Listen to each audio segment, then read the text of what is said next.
Anh ra gì gặp được thì sửa rồi của những tâm lộ xe. Thế chú mà tôi đem sự chủ linh cái gì câu rằng thế vài cuộc lần đuôi cái tiền gian Exodus Revival thì mà mình cần hẳn cả là chuan thu xây tu te kan nó mà giải tu te kan nó mà amai rồi chú cần thiết ta ta cần đuôi nên chú cần lao te hi tiền cần thả sang tốt rồi và câu rằng lệ thà rào thì ta tu xe cần đua chú vàng chuan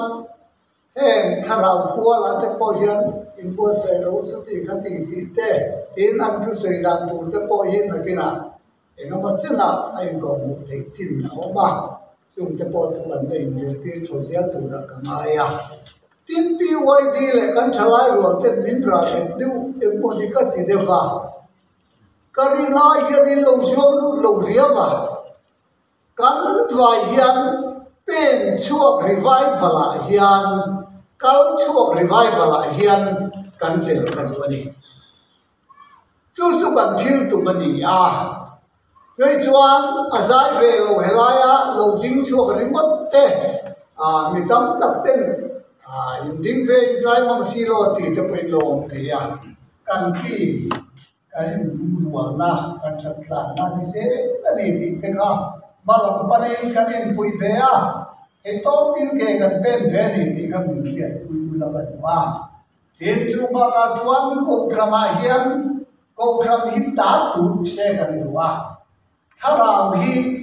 anh bạn đi hiền nỉ ngắm pa xe cần cái cần có ai cần phải chứ vàng Exodus Revival team in TP cái em gọi hiền đi ngay cái là cắn dài hiền cần nỉ thì chứ vàng cho đi cái bộ hemi Exodus Revival team bên chuộc cal chuộc hạt thar na hiền cái tel tu anh đi tiếp em cả căn phá hiền tìm cái này thì căn phiền tan cái đó chú phạm chuan mà làm panin căn kala thu xây đàn tung cô teaching phát triển thu ít cho căn xây maya teaching anh hay diệt tiền na thu xây yêu mà lecture thu xây yêu mà sermon yêu mà hey thu xây đàn thì răng chỉ thu mà po hiền trên khát chú bát hiền thu căn xây to pasar mà nó bảo căn cái gì là chú vàng chuan sermon in diệt tiền na te lecture thu xây na te nghe một cái po ông gì là cái phải gieo cần tu mà này thì cần xây đủ anh này đến rồi là po hiền ama sa in bát hiền thu te cần này tham mai zaya so kedua fatir pa nabing chuang lalpa program di Sapurin Exodus Revival team te iso ding so me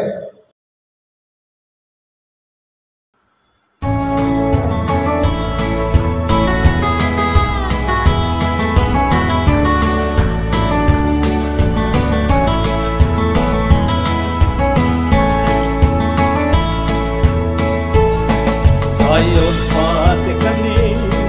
Zion lamoy sai ba alpha chimchi ngai lo mi te kani alpha pathiani wa amin tiang hin te ram no choi moi na te na ta sai thum thu nai na la ya ola kan koi wa ye lalpa kau shakani alpha le omega apul le to chuanin kan ma shoi zele zambu reng kan kilo aman on puya tiam zatuan chen lim lalpa lai tira wanang na to lal so lal chute hon dun bim kum tu teu in mai tua tiam la in tan tua tai ma nya za ngai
Pentecost Day te pathian aping lali so for number was amen kan lo me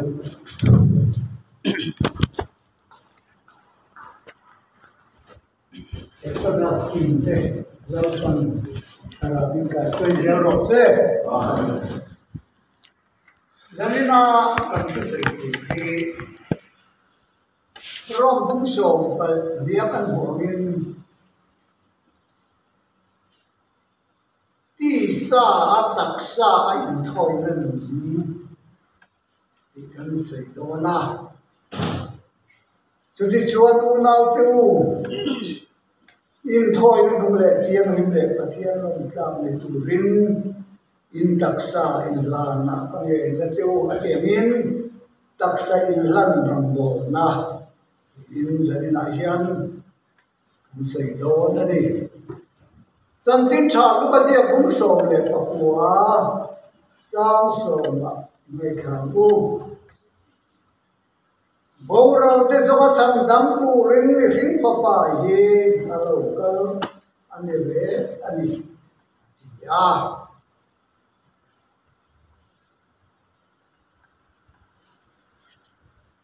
Exodus bung kwa video lek kan sia age sama ta tengin ti chuan ka beng khia ta chuan hopui en kom tu te chu mitin bauram na riam thei kengin lo nai ro se ti in ring ka tin ava tin nai ro mar lam kum ka chung nung ka na chang chuan mi paru an lo kala mitinin ti lum na riam thei chu an keng theba tin alai mi pakhat chuan kuan rai sin chuan le khabu o le khatui bur apa ya tin an lo lu ta a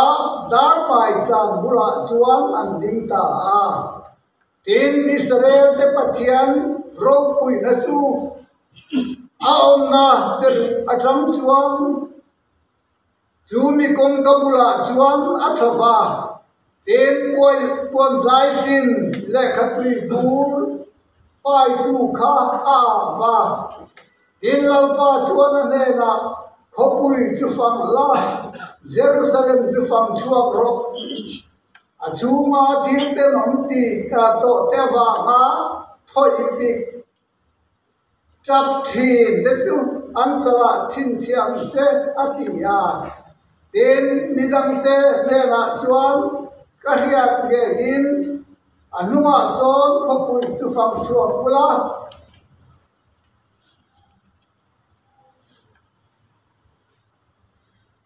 khopui chu fang chuak pula kut kharu in mitin in mu pai hau tu rani lo atia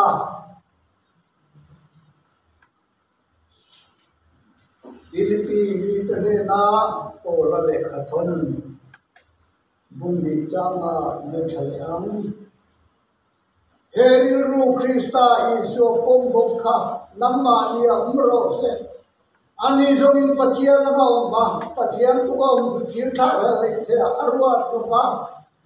nikhina lo piangin poi ama ai siama ama le ama ai titon ta zo ka pathian ni tu kan sia te kan sa kan ma som lo se taksa me ti sa me ye pathian ram bol na ram hi zanina hian poi mo in ka hia a Israel te chunga ro rel dan tur pathian ni la hia tira Jerusalem phang chua petla chuni chuan phang chua pulang in van the ko par tekha atira alai takami khan pen tui bur atenga chu chuan visual to emo midiklo emo kucheta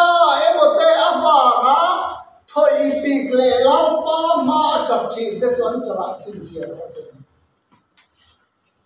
chu ni chuan ni chin chia vikana tin kan chia zel chuan kamun thiang lima tamin tan ro te ni an chala chin chia lo khatu tha pai vek tu Peter putar po tau pang po thalai te po izua tura ni lo unaw lu takteu visual kan ti just roll veite kan ramge po tiam ko pasual na ana sabto na hian he ma hang hian pathian ma kan chap mai em he ganun siam chaturian kan taksale kan tu nikam pen chuak nai em chu lal panan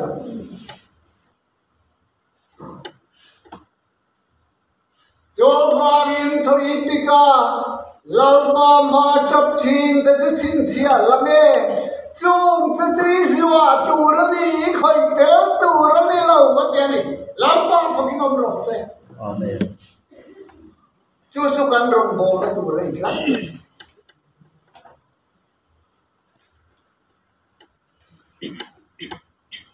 visual vein an san na tok me te vei chin kan ni hian ai ka sia hey pastor na lo kia so se ka dia ba mau ko ka son tax tian tam tu ba o na son si na nan chu che mai tu thung chu hey dar na le tia hian ka lo ka he thui na ka tu na du khuma wang hian nei lo mai la ka nei am hian kha ho kha di sik hol ruwa son ka ko ba ni thum chung tu thing pui le chang ke ni lo ka chong trai ang real ruwa dam to bai to chuan UPC hi ko khana ati perani am picham to kan rong bo ngai kan taksa nge kan non nge hian rong bo na hiara ngai sung le pai chu kan sei sing ta una tu tak tu Mosia khan Exodus pun som thum pani kan siar chuan pathian dena khan Israel te hau shua nei ngai dam them ble ingai dam thei lawani chuan ne vana le khatua ka mingsia khathai seroti lampa phaki ko ro se Amen. chutia khopa veimi jo Yeshua na mamani in thoi na nule thiang lim pathian lom ta ni turin in taksai la na kane na chu una do takdeu da vida karo pui le tia Israel dengan bosia pathian ma se da vida ka pathian ne na tulu da Israel ni se mai chuane kei le ka chum te ka pa chum te min khem so kham che ti hallelujah jo in doram te so ka sandam turin ni him fa pa hialo kal se van ro pui na la chu theng kal sanin nang le ke visual va dia na lo kala una lu tak te o boy chia loang lekin keom sitin rem atuara nang le ke va mani ti ngai to naim Nehemia joning tingati ve tum tha oi beram te Israel hau ten tiswal tasia jo mamin hemi e kapale kasum ten hello go satan oi Israel te lena ke uthelo kapale kasum te ke mali ti shwal hiya omole ateni Jorong mo na tak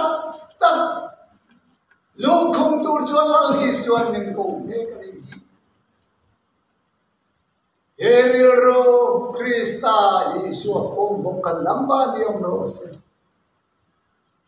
Lali Yesu Krista riru hikan kupake bosong na kungahian.